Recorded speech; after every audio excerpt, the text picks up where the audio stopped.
Si je te partage cette vidéo, c'est que je m'y suis reconnu.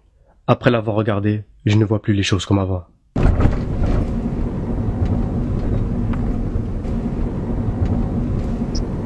On est dans une situation critique, ya Ikhwan. On est dans une situation de cancer, de phase finale du cancer de la foi, ya Ikhwan. Sauf qu'on s'en rend même pas compte, c'est ça le plus grave. On est dans une situation urgente. Combien d'entre nous n'arrivent pas à dormir la nuit par rapport à ce qui se passe à nos frères et sœurs? Allah, combien? Allah.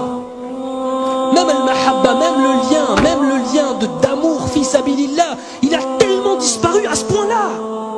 À ce point-là qu'on est sur Facebook, on voit un truc, on voit une vidéo avec nos frères et sœurs qui se font massacrer.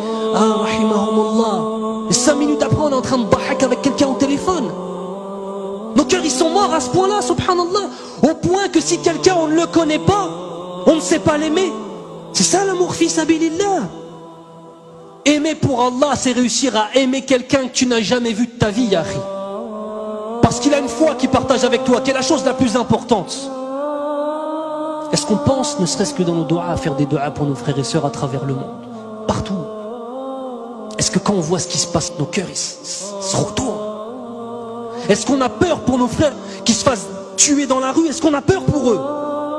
Est-ce que quand tu vas rentrer, est-ce que quand je vais rentrer chez moi avec ta femme, elle va voir ton visage, elle va dire qu'est-ce que t'as, ya Habibi? Qu'est-ce qui se passe? Tellement ça va se voir sur nos visages.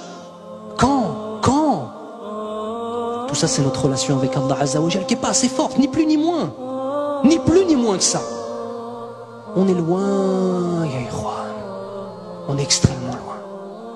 Extrêmement loin. C'est un musulman, même si un bébé, bon, je vais pouvoir te dire, ça m'énerve.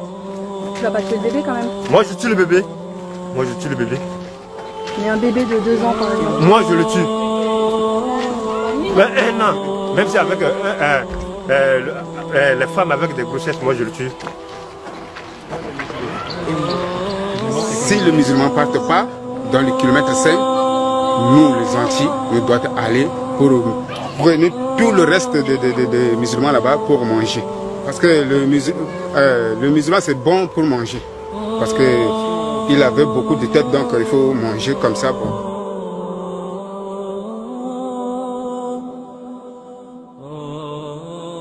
Corps brûlé, on coupe la tête, jetée, et prenez la tête pour taper avec le ballon.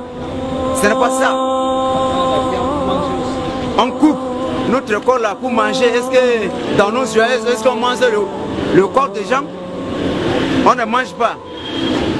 Ce sont les chiens qui mangent n'importe quoi, mais nous les gens comme nous là, comme vous là, on ne peut pas manger notre chair. C'est grave pour nous, c'est comme ça. En tant que moi, là, j'ai tout subi. La guerre, là, on dirait que ça vient rien que sur moi. Ils ont tué ma mère et mon père. Il reste que moi. Je suis assez seul maintenant. Je ne sais pas là où j'allais. C'est pour cela que je suis resté ici, à la base des réfugiés. Et moi, j'ai parti à l'école. J'ai promené. À mon retour, les anti-Balaka sont attaqués. Et je suis précipité d'aller à la maison. Je n'y suis pas arrivé. Et ils m'ont dit qu'ils ont tué mon père et ma mère.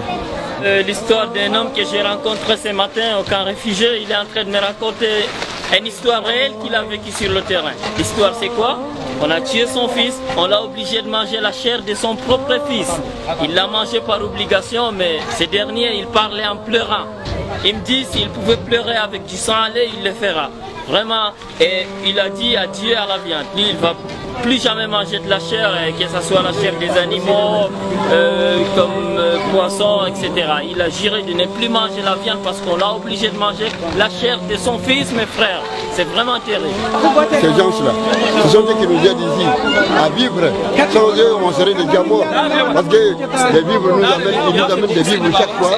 Nous mangeons grâce à eux une fois par jour. Mais ça ne nous dérange pas. L'essentiel c'est de vivre. Mais seulement, nous remercions beaucoup l'opinion internationale ainsi que les bienfaiteurs. Nos bienfaiteurs que vous êtes. Alors nous vous encourageons de continuer à agir de la même façon pour ne pas que nous mourions de faim. Parce que nous venons très loin.